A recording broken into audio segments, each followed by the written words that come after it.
Hey everybody, it's Uber Dante, and today I'm going to show you my game Formidable. It's a two-player game, and it's entered in BoardGameGeek's two-player print and play contest for the year 2026.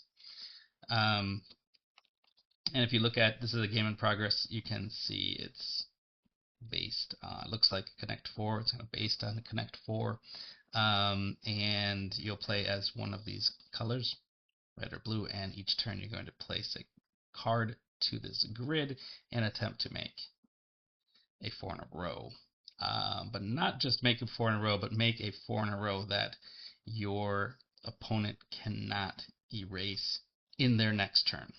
So you can make a 4 in a row,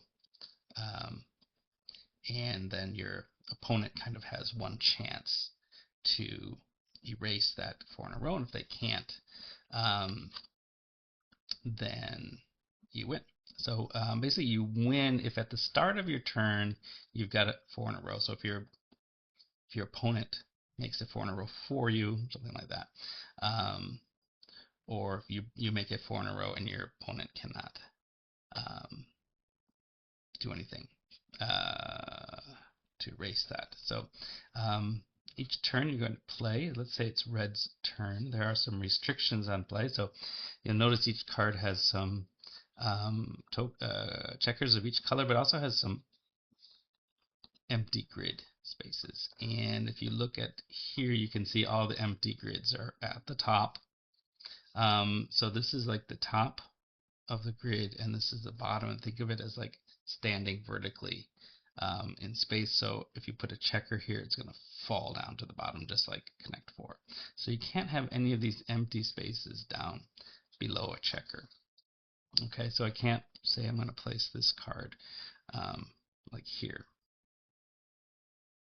because you've got this empty space below a checker. So if you think about how, if it was an actual grid, vertical grid, these would fall down. So this is an illegal placement. So this card can't be placed like that. You can't place it like this.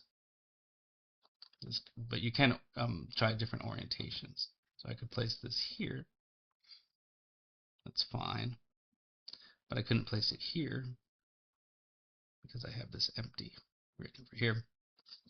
Right now that's spaced out. Maximized here. So a Connect 4 board is 7 by 6. For this game, I'm extended it one more, so it's 8 by 6. You couldn't do something like this where you have, let's say we didn't have this, we were just making the 8th column. You can't have even something like this where the table is here. So that's one kind of restriction, is how you can place these empty. So I hope that makes sense. This kind of restricts your placement a little bit, and it makes it kind of interesting, I think. So that's the empty grid spaces. You also have another restriction where you have to, I'm calling it grow the grid. You have to make the grid larger each turn. So I can't place a card like here because the shape of the grid didn't change at all. I didn't extend the grid at all. Or in the earlier stages of the game, you can completely, it doesn't have to overlap. You can put a card side by side. But if you overlap a card, you have to have, let's say, like this space here. You have to have at least one space where you have a new grid, new part of the grid. It could be a blank, it could be a checker. You place something like that, it's fine. So at least one of these spaces needs to be touching the table, as it were. So right now, the grid is pretty much full because I've got 6 here. I can't go higher than that. I can't go higher than that. And I can't go further left and right because I've got 8 here. So, I could play here. I could play here. I could play here. and I could play here. I could reverse the card like that. If I held it like this, I could play. Yeah, I could play here because this one ring up. This would be fine. This would not be fine because I have this empty here, and same with here. So I'm kind of limited where I could play. Yeah, those are basically the restrictions. There's one more rule to try to get into. But let's look at the 4 in a row rule. So I could place this card here if I'm red, and red has a 4 in a row. Okay, but that's not the end of the game. Actually, red has 2 4 in a row. It's not the end of the game. Blue still has a chance, and maybe blue can put a card in here that kind of covers these up. So blue has to take the next card. There's no hand. You just take the next card that's here, which is visible so that both players can see it. They have to take this and somehow, well, they just have to place it like here. And they've gotten rid of both of those 4 in a rows, just like that.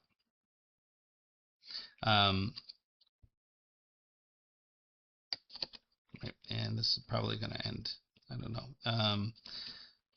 There's only one move left here. So if red is able to somehow get a 4 in a row on their last turn, they can win. I don't think they can do it with this card. Maybe they can. Yes, they can actually. So they can place this here, completing the board, and at the same time getting a 4 in a row. And so they've got the 4 in a row, and it can't be undone. So it's blue's turn. Blue doesn't get a turn because they can't grow the board out any more than that. So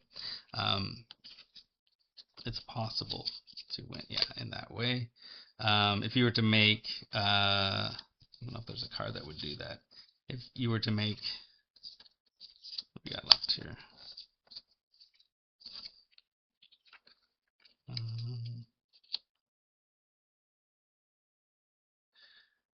I don't think I can make it, but if you were to make a blue and a red on the last turn,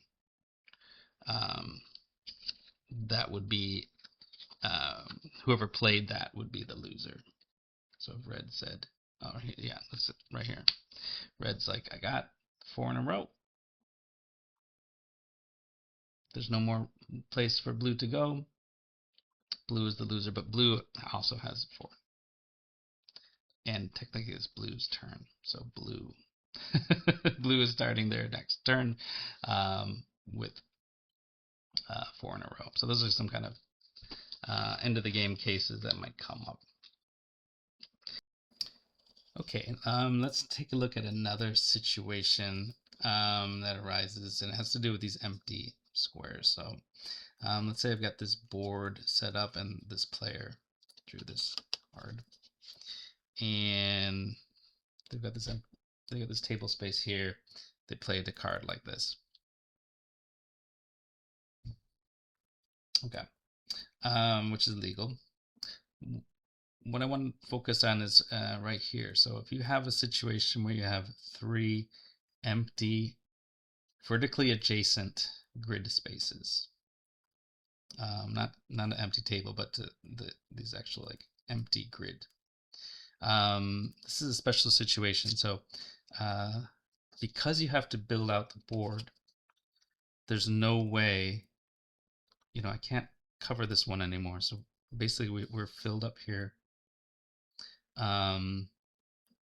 If I didn't have these, I would grow it out here, but sometimes there's a situation where you have 3 here, and I can't place anything here because I need to grow the grid. So this is illegal, right? There's nothing I can do outside. I have to wait for a card like this to come up, and then I can't even play that. So maybe this one. No, I can't play that one either. Oh yeah, I can play this one. I can play that one, and then now I've got this. It's just gonna keep being empty. It's gonna, you know, and these are gonna be empty, and you kind of have this board that's, you know, got these empty pieces in it, which isn't great because kind of you're not able to do as much. So anytime there's three, when you get a situation where there's three, you can treat this bottom of the three, the bottom one, as kind of like an empty table space. So you can think of like this card isn't there, it's like this. And so that's a place where you could go. You could place a card so that one of the checkers covers here, but with the restriction that I can't do something like this because I've left it empty. I have to fill it. But that means, you know, I can play something like that. Just play it right on top. I can ignore the other restrictions because this is basically like an empty table. It's like the table. I could play like that, which could be really interesting. So if you leave this open, the next player can kind of come down here and do some stuff. So that's the rule. If you have three vertically adjacent, you can play a card so that it fills this one, and you can ignore the restriction on, well, I can't do this, but you can ignore, yeah, you can ignore the other restrictions. Okay, let's quickly go through and we'll play a game. Okay, so there's actually a starting card. It's got these two black dots. It's kind of a unique card. It's got these two empty ones in the middle. And you can play it like this. You can play it like that. I don't think it matters too much. And then I'm probably going to forget this turn marker, but red goes first. And then you just have this stack of cards that you're drawing from. So red goes first. Red will grab this one, and they can just place it however they like. I don't know what red wants to do here. Maybe they'll do something like that. You can build out 8 in either direction. So I could keep building out in this direction. You can build over here. That's red's turn. Blue's gonna go, and blue immediately gets a 4 in a row. So red has to, on their turn, need to stop that 4 in a row. So maybe they do something like that. They probably don't want to get rid of their own red ones. They could go there as well. Okay, they'll probably do that. They're taking out 2 blue ones at the same time. Now it's blue's turn. What does blue want to do? I'm just going to kind of go quickly because okay, I think we filled. Did we fill everything up? Yeah, that's 8 across. So we filled up the bottom there. Let me get me order straighten down here. And now it's red's turn. Okay, so I think blue can't really get this 4 in a row anywhere, but red could. Can red get a 4 in a row?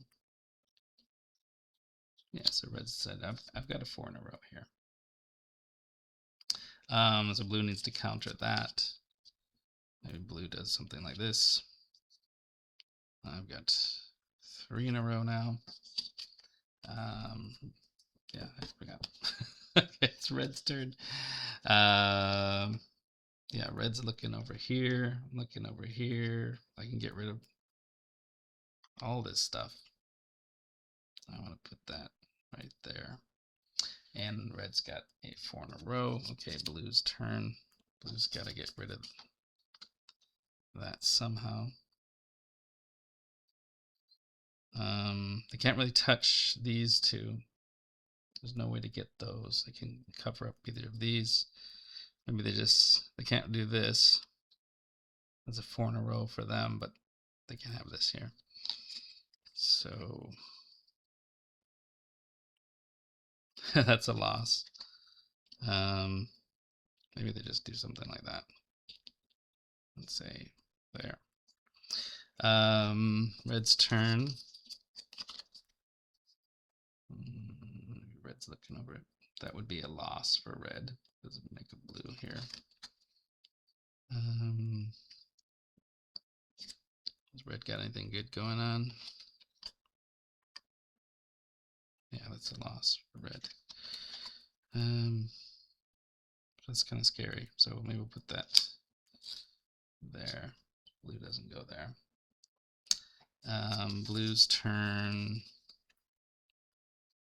I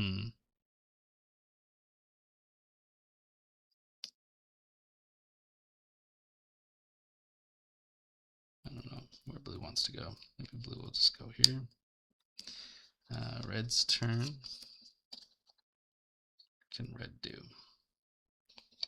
What's red have going on? Here we go. No, that would be both. So that's not good. That would be also a victory for blue. Maybe red just does something like that. Okay, we got 3 in a row here. Blue's turn.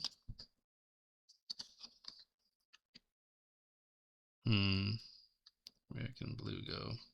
I'm not really studying the board very much. I'm just kind of throwing things around. Okay, blue's just gonna go over here for some reason. Red. Maybe red. Kind of do a block blue and try to get something going there. Blue. Okay. It's not great. Where can blue go with this?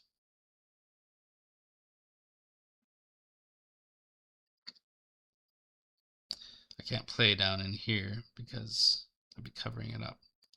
Now I can't really play with the 2 blues next to each other. Unless I go over here. I can't do that. That wouldn't be good. I can't play over here. Yeah, there's not a lot I can do with this one.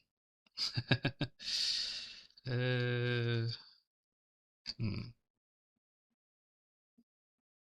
don't want to do that. Okay, we'll just throw that one over here. And red's turn.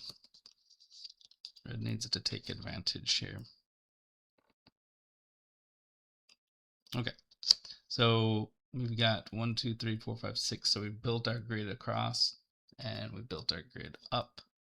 So now we've just got these remaining pieces left to go.